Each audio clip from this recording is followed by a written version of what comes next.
यह बात बिल्कुल सत्य है, लेकिन इस सत्य का ये हमारे हृदय में कहीं न कहीं स्थायित्व नहीं लेती।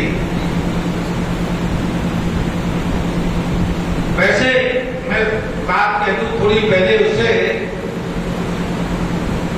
भारत में सर्वश्रेष्ठ परंपरा ये दशनाम संन्यास की परंपरा बहुत उत्तम परंपरा है।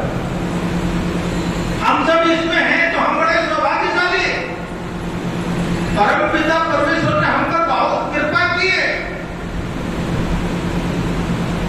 आदि जगत शंकराचार्य जी की महाराज की उस धारा में हमको स्वीकार किया है। भगवान शंकर की हम पर सीधे सीधे कृपा है, लेकिन इतनी कृपा होने के बावजूद भी और हरिद्वार जैसे तीर्थ पर रोज चर्चा होने के बावजूद भी कैलाश आश्रम में, संन्यास आश्रम में थोड़े से सन्यासी स्वाध्याय पठन पाठन करते हुए दिखाई देते हैं,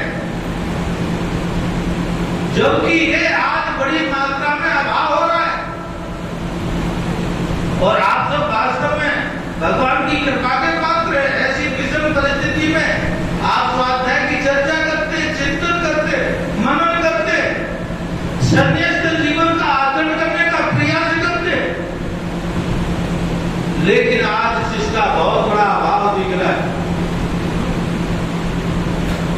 लेकिन इतने से हमें प्रसन्न होने की जरूरत नहीं है। क्या हम आचार्य शंकर से कुछ प्रेरणा ले सकते हैं क्या? मैं कुछ ही कह रहा हूं, उस जैसा हमें तो कोई कर नहीं सकते। मैं देख रहा हूं उनके चित्र, अनंत लीलाओं का यह वर्णन है उनकी का। अल्प आयु में उन्होंने पूरे विश्व में सनातन की ध्वजा को प्रतिष्ठापित किया, और कोई तलवार के बल पर नहीं, कोई भय के बल पर नहीं, केवल ज्ञान के बल पर कि ये सनातन परंपरा पूरे विश्व में सर्वश्रेष्ठ है, ये स्थापित किया। और निर्भय की तो चर्चा करें तो भय तो कोई लेस मात्र था ही नहीं, लेकिन हम उस परंपरा के अनुयायी है।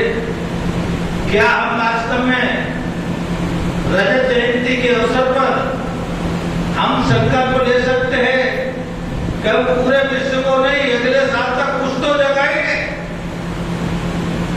उनको वास्तव में नमन करने का मतलब केवल यही है, हम कोई श्रद्धा समर्पित करते हैं या हमारे हृदय में श्रद्धा है, हम श्रद्धा प्रकट करने के लिए जयंती मनाते हैं।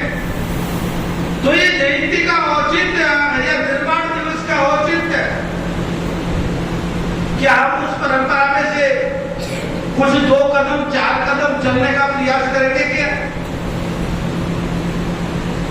सामर्थ्य मैं ये नहीं कहता कि सब लोग एक जैसे होंगे, लेकिन किसी का 2 कदम, किसी का 10 कदम, किसी का 20 कदम। हमने माता जी की महिमा का वर्णन किया, बहुत अच्छी बात है, लेकिन माता जी की महिमा के वर्णन में से कुछ अंश हमारे जीवन में आने की संभावना हो सकती है क्या? उसका हम अनुसरण कर सकते हैं क्या?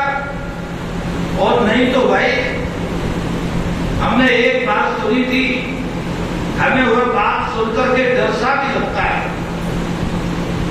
एक सज्जन पुरुष जा रहे थे, कबूतर बैठे थे, तो कबूतरों से उस सज्जन पुरुषों ने आघात करते हुए कहा कि देखो कबूतरों, बहेलिया आएगा, जाल बिछाएगा, दाना डालेगा, हमको फंसाएगा और हम नहीं फंसेंगे। ये पूरा सूत्र पढ़ाया उसने, बड़े ढंग से पढ़ाया और उनको रटाया। अब उन कबूतरों ने क्या किया? उन्होंने रट्टा लगाना शुरू किया। बहेलिया आएगा, जाल बिछाएगा, दाना डालेगा, हम नहीं फंसेंगे। यह बार बार करते लेकिन उस समय वहां घटना होती है, बहेलिया आता है, जाल बिछाता है, दाना डालता है, कबूतर बोल रहे, उनका बोलना रटना बंद नहीं होता है, लेकिन वे सारे कबूतर बहेलिए के जाल में फंस जाते हैं।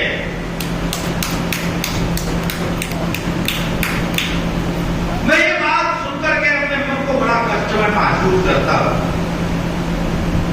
हमारे सनातन संस्कृति की यह स्थिति हो रही है, इस पर जरूर विचार करना चाहिए। और यही अपने को वो संकल्प लिया तो वास्तव में उनके चरणों में नमन और वंदन करने का महत्व है। मैं भी गिरी माता जी के चरणों में नमन वंदन करता हूं। हम सब बड़े सौभाग्यशाली हैं, आज उनके 25वीं संन्यास जयंती के अवसर पर उनको स्मरण कर रहे हैं। मैं बहुत ज्यादा न कहते हुए यह सब विद्वान है, क्योंकि संन्यास आश्रम विद्वानों की परंपरा का आश्रम है। मैंने तो आपको केवल अपने हृदय की कुछ वेदना है वो मैंने आपके सामने रख दी।